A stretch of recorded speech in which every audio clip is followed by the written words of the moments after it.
Doktor, mənim özümdə də bəzən yaşayıram bunu. Uzun zaman kompüter arxasında oturanda, indi videoların montajı və s. və yaxud da telefonla real sürüşdürə-sürüşdürə baxırıq ki, 2 saatda oturmuşuq. Boyun ağrıları tez-tez yaşayıram. Oynaqlarda ağrılar olur. Buna elmi adı səhv etmirəmsə osteoxondrozdur.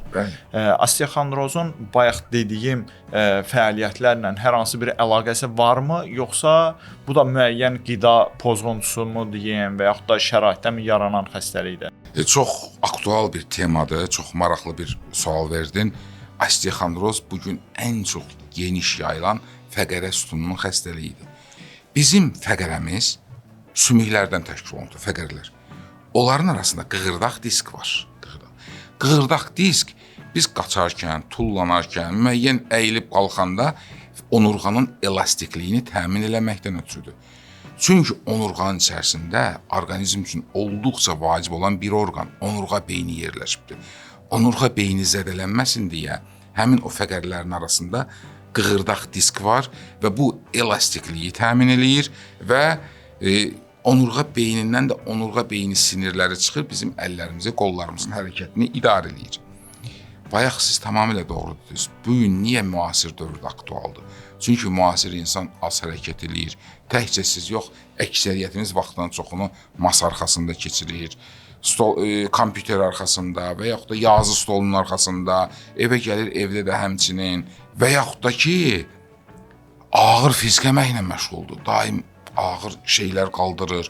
Bu zaman sümüklər bir-birinə yaxınlaşır, fəqərə həmin o qığırdaq disk sıxılır və yaxud da oturaq həyatda uzun müddətdə keçirdikdə həmin yenə də sümüklər yaxınlaşır, həmin o fəqərlər bir-birinə sıxılır. Nəticədə həmin o qığırdaq disk elastikliyini itirir, sərtləşir, nazikləşir. Sümüklər bir-birinə yaxınlaşanda onurğa beyni sinirləri də sıxılır və həmin o sinirin getdiyi istiqamətdə bizdə başlayır ağrı beldə və yaxud da boyunda. Əsasən bel oma nahiyəsi və boyun daha çox hərəkətlər olduğu üçün orada baş verən osteoxondroz daha tez nəzərə çarpır. Bilirsiniz, mən elə tamaşaçılar da bizə baxır, mən sizdən bir şey soruşacağam. Mən bu stəkanı əlimə aldım, mənə nə olacaq?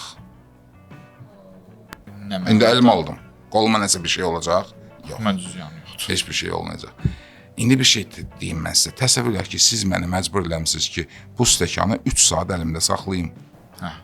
Qolum ağrımağa başlayacaq. Təsəvvür edək, siz məni məcbur eləmişsiniz ki, 8 saat belə saxlayayım. Artıq qolum 2-3 gün ağrıyacaq, tərpədə bilməyəcəm. Bax, biz onurğamızı, boynumuzu məcbur edirik ki, daim belə eyni vəziyyətdə dursun, eyni vəziyyətdə dursun və gəlir, əzələlər ağrıyır, sinirlər ağrıyır. Niyə osteoxondroz yarandı? Osteoxondrozun qarşısını almağa hələ uşaqlıqdan başlamaq lazımdır. Uşaqlıqda uşaqları üzgüçlüyə qoşmaq lazımdır. Baxın, hərəkətləyir boyun, onurğa, bel, bütün bədən. Uşaqlar nəhaq yerə 45 dəqiqəlik dərs saatı qoymayıblar. 45 dəqiqədən sonra qaçsınlar, tullansınlar. Biz yazı masası arxasında oturmuşuq, kompüter arxasında oturmuşuq. Hər 45 dəqiqədən dur, idman hərəkətləri ilə. Hətta mən sizə başqa bir şey deyim, idman eləyəndə bir dənə qəşəng bir pozitiv musiqi qoy, qəşəng oyun havası qoy, rəqs elə, qan dövranı bərpa olunsun, onurğa başlasın hərəkət eləməyə. Üzgüçülük, turnik, osteoxondroz üçün çox yaxşıdır. Çünki bu zaman dartılır və onurğa qidalanmağa başlayır. Hər 45 dəqiqədən bir idman eləmək, hərəkət eləmək, bir 10-15 dəqiqəlik.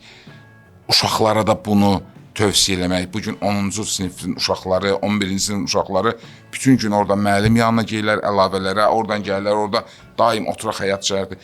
Hər dərsdən sonra dursunlar, gəzsinlər. Dərsi danışanda var gəl eləyə danışsınlar. Mütləq rəqs eləməyin çox xeyri var. Pozitiv emosiya yaradır, əhval-ruhiyyən yaxşı olur, qan dövranı yaxşılaşır. İdmanın da elə növləri var ki, hamıya xeyir deyil. Bu günlərim dəbə düşürdü, məsəl üçün, tutaq ki, fitness. İnsanlar gedirlər, birdən-birə həddindən çox idman eləməyə başlayırlar və gəlir ürəkdə problemlər yaranır. Gəlir idmanın özünün məşğul olmaq üçün sağlamlıq arayışı tələb olunur ki, yəni ki, hansı yükə sən cəlb edəsən. Həkim nəzarətində olmalıdır. Bayaq biz osteoxondroz deyik, birdən-birə ağır yükə qaldırmaq gətirib onurğa arasında osteoxondroz yaranmasına, hətta yırtığa gətirib çıxara bilər. Bəzən yırtıq elə böyük olur ki, məcbursan cərrahi əməliyyat eləyəsən. Yeri gəlmiş yana deyim, osteoxondrozdan danışırdıq. Baxın, elə bil ki, çörəyin arasına biz yağ qoymuşuq. Çörək sümüklərdir. O yağ qığırdaqdır. Biz möhkəm bassaq, idman eləyəndə yağ oradan çıxacaq. Çıxanda nə olacaq? Sinirləri sıxacaqdır. Yəni hər bir şey sənə zövq verirsə, ağrı vermirsə, əziyyət vermirsə və sənin üçün xoşdursa, məşğul ola bilərsiniz.